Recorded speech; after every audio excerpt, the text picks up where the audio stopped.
For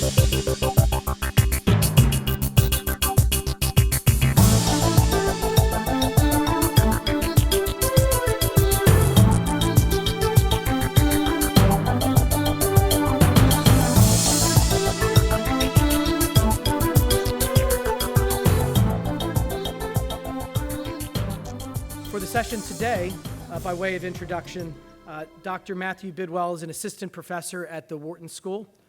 In this capacity, his research examines new patterns in work and employment, focusing in particular the causes and effects of more short-term, market-oriented employment relationships. He has conducted detailed research on how firms balance internal mobility and hiring and staffing jobs and what the effects of those different strategies are. He has also studied the contracting workforce in information technology, publishing papers on how those contractors are used within firms, on the effects of their relationships with staffing firms, and on who goes into contracting. His work has been published in academic journals and featured in the New York Times and the Wall Street Journal. Dr. Bidwell holds a PhD from MIT, a master's in political science from MIT, and a master's in chemistry from Oxford. And prior to Wharton, he taught at INSEAD and worked at McKinsey & Company. Our session this morning will explore the value of understanding talent acquisition and attrition through the lens of careers of executives seeking to advance within and across organizations. The presentation will showcase some of the latest findings from the Wharton School and the research into the way that executive careers unfold today and analyze what they mean for effectively managing professional staff. Please join me in welcoming Dr. Matthew Bidwell.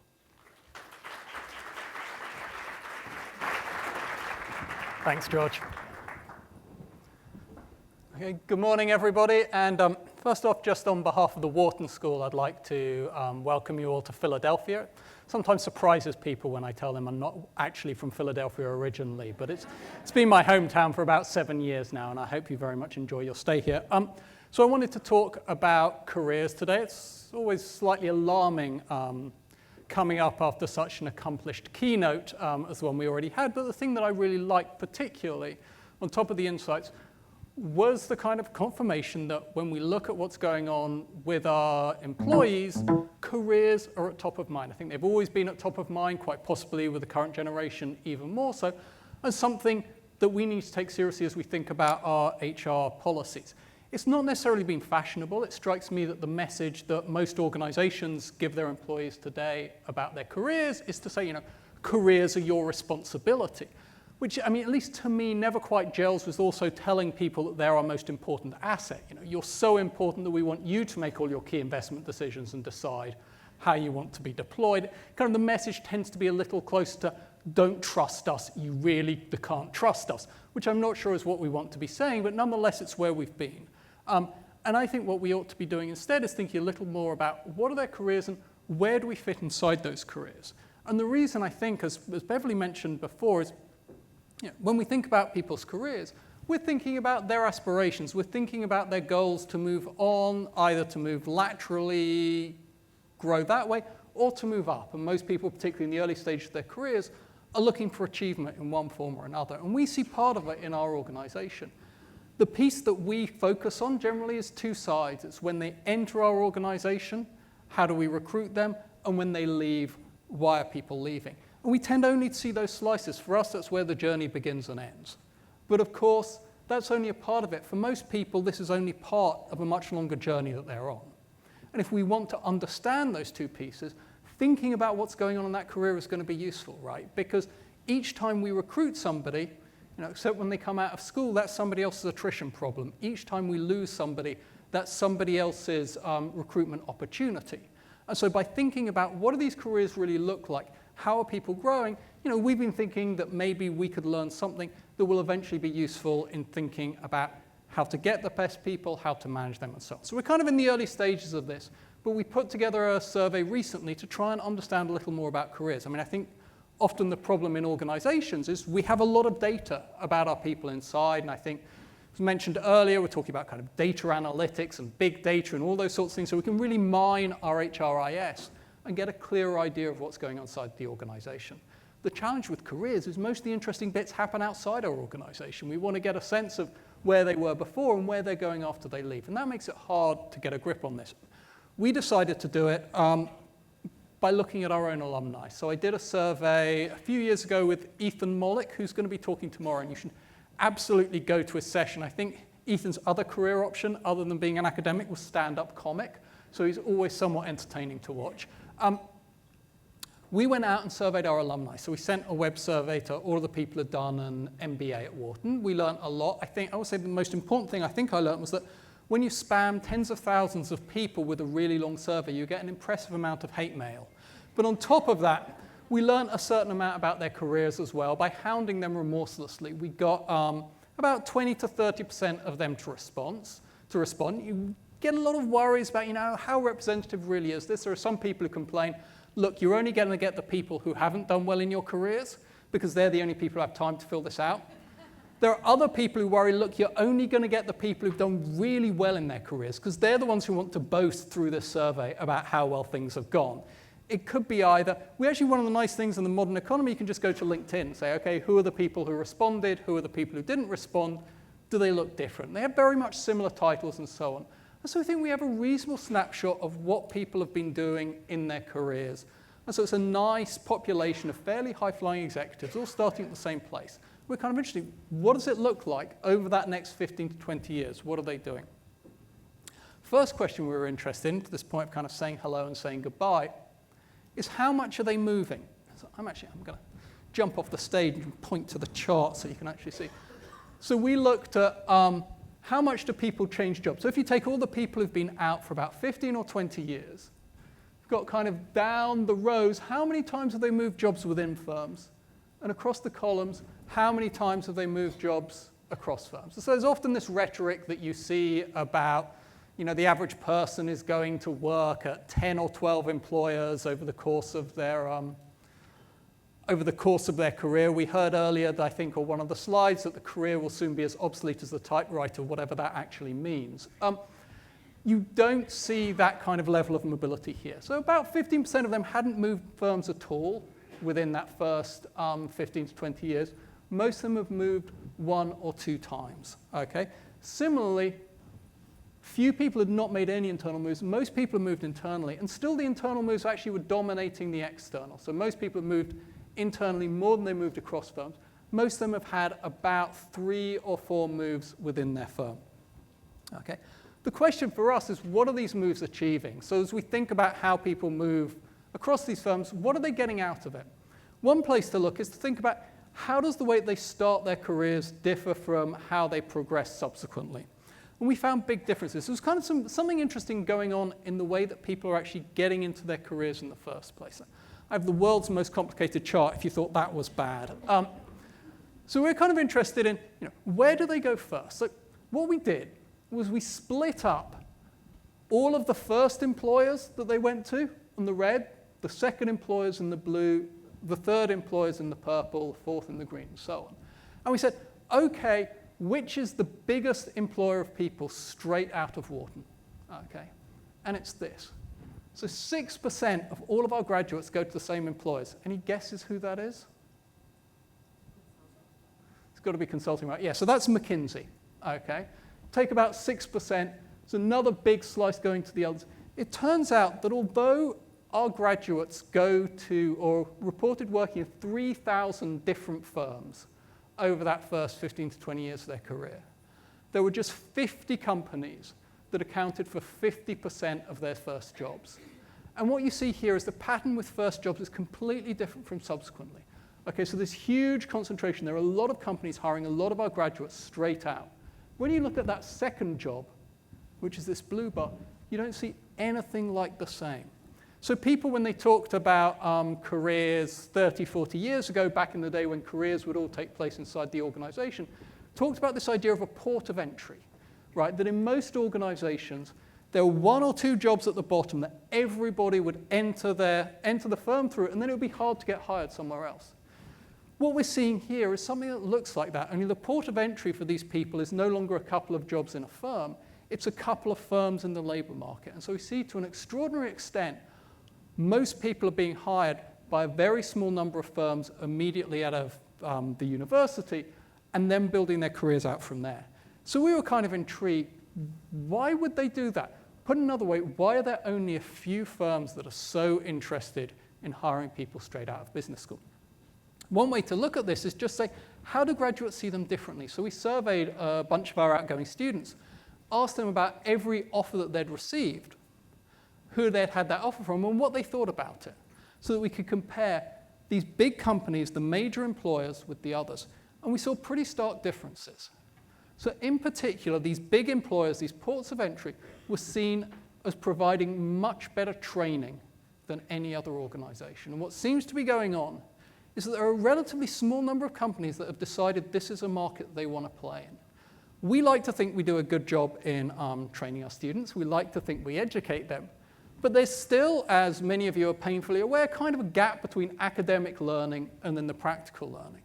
And so there is this next stage, and the question is, who really wants to take on these people and get them up to speed on what it means to actually be in the workforce?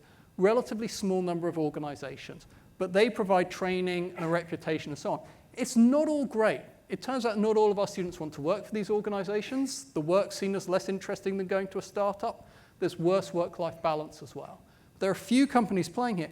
It turns out going to them seems to be a good idea for our students as well. When we kind of look into the future and say, okay, what are people paid subsequently? Those who started their careers in these organizations seem to earn more subsequently. And so there's real benefits to them starting in these ports of entry. Second question we're interested in is understanding those moves subsequently. Okay, so after we've been in one of these firms, we saw most people move 2 or 3 times. What are those moves doing for them? One way of thinking about it was to compare what happens when they move jobs inside firms with what happens when they move jobs across firms. And so we asked them about every job that they held, and we asked them at the beginning of that job, how many people did you manage, and how many people were in all the units that you managed? How big were your responsibilities? What was your job title, and how much were you paid? We saw interesting things when we compared those for internal and external moves. So when we look at the average change in subordinates, the average change in the number of subordinates, I'm going to get down and point again, when people move jobs inside firms, this shows it's the internal moves, they pretty much double the number of subordinates. Okay? If you look at what happened when they moved across firms, external moves, the average change in the number of people they're managing is 0. So what's going on here? When you're trying to fill a job internally, what do? You usually look for somebody who's performing very well in the job at the next level below, and you promote them. Okay, they're happy, you're happy, everything works out. Well, what when you're hiring from your competitors? The challenge there is you don't know what other people's performance is like. And so the idea that you can take somebody from that level below and put them into the higher level job, it's like, it could work out well, it could be a disaster. We don't want to do that. Instead, what do? We go out and we get somebody who's already doing that job. And you see very sharp distinctions here between the internal and external moves. When you look at how much people change in their rank, you still see quite big differences, slightly less sharp. It's not clear how much of that is to do with the difficulties of comparing ranks across organizations. But then when you look at the change in pay, you see something very different. Okay? So if you think about responsibilities, external people are moving laterally. But when you think about pay, actually the amount that people get when they move across firms works out to be almost the same as the amount they get when they get promoted inside a firm. What's going on here? Well, we suggested that you don't really want to give people promotions when you bring them in from outside. In a sense, you want to have them doing the job they were doing before. Well, the big challenge then is, if I'm coming in to do the job that I was doing before, why would I bother to move? And so we still need to throw money at people to get them to move externally, even though we're not giving them big increase in responsibility. So this, I think, has a couple of implications which are important. One is just thinking about the structure of careers, right? And so we see people moving jobs inside their firms, people moving jobs across the firms. It looks like those moves are achieving very different things for them, okay? So the internal, you're getting the promotion. The external, you're getting the pay raise. It does raise the question, which is better? So again, we looked at what people were getting paid at the point that we surveyed them and said, how does the number of moves that they made inside firms and the number of moves that they've made across firms predict how they're getting paid?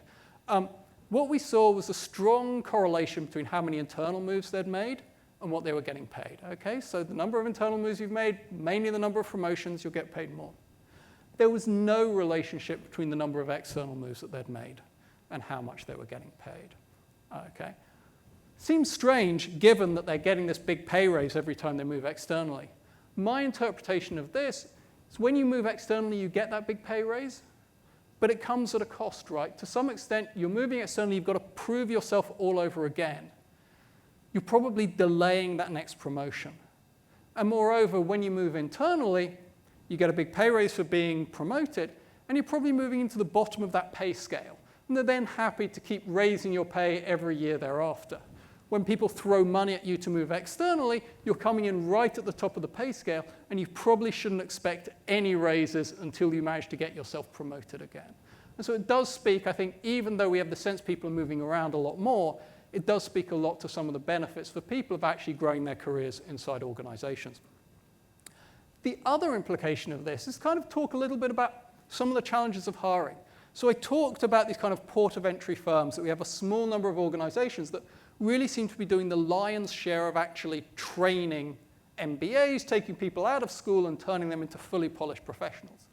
The big challenge for economists, they sometimes call it the Becker paradox, is why would firms bother to do this? Because you pay a lot to train people, and then somebody else comes and poaches them, and that's a big loss for you. So it kind of seems much better to just sit around, wait for somebody else to do the training, and then go out and hire them. Well, this tells a lot about the costs of that strategy. So the cost is, okay, I'm paying people about the same increase when I move them internally versus externally, but the internal person's coming from a lower level. I'm just giving them a promotion.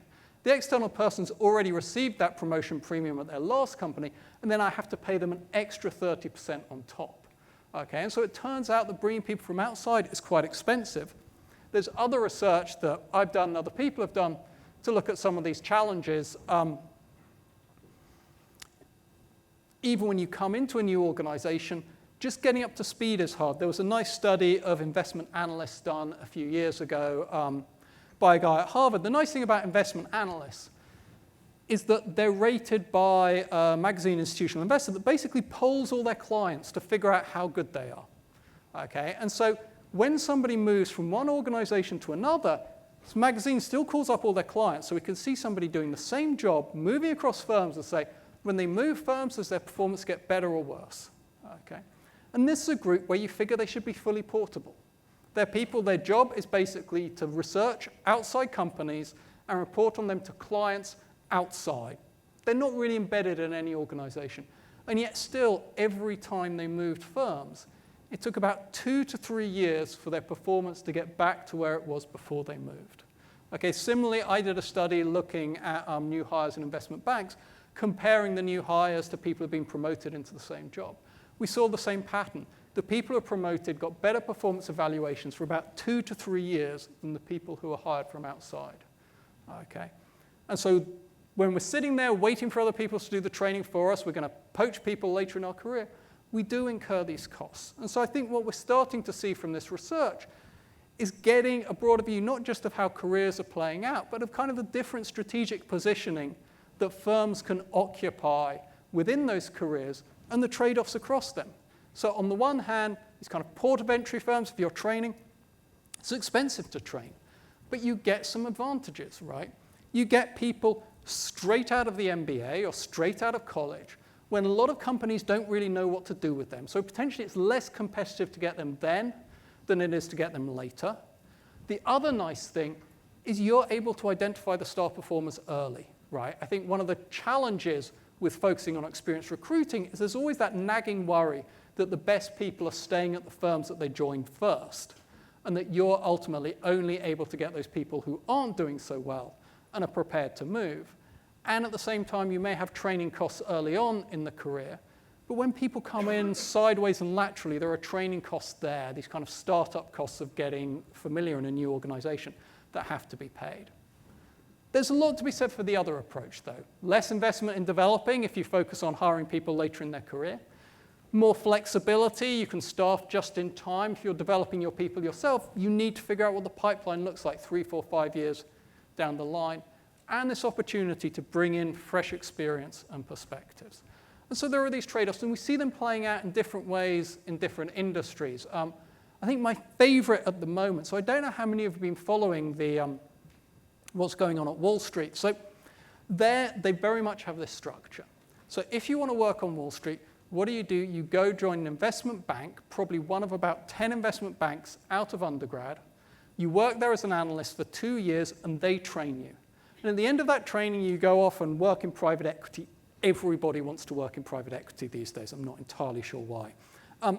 So anyways, that's what's been happening. The problem is, this has become so popular, and particularly private equity has grown so big, that while this used to work out, now there are more private equity firms chasing these analysts than there are analysts to go round. And the whole market is imploding. So there's a lovely article in the New York Times about this last year, where they basically talked about how these private equity firms are now trying to hire these analysts away from the investment banks. They all want to get in earlier than the other private equity firms. So they're extending offers to analysts about 3 to 6 months into their training programs.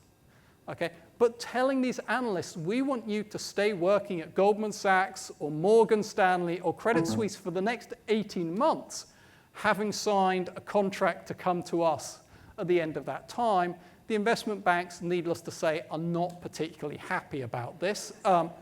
Partly some of these people probably they want to hang on to. Partly it's rather a conflict of interest if these people are working on all sorts of client work when they've already agreed to go and work for somebody else. And so these issues of where you play in this market is really core to the HR strategies of quite a lot of organizations, and also fairly dynamic in terms of the way that these markets are changing, and what's worked as a strategy in the past may not continue to work. And so kind of the message that I want to leave you with is this idea of just thinking about, these are two very different positions. Where are you positioned today for different kinds of people you recruit, and is that still working for you? So that's what I've got. Thank you very much for your attention. Please enjoy the rest of the conference.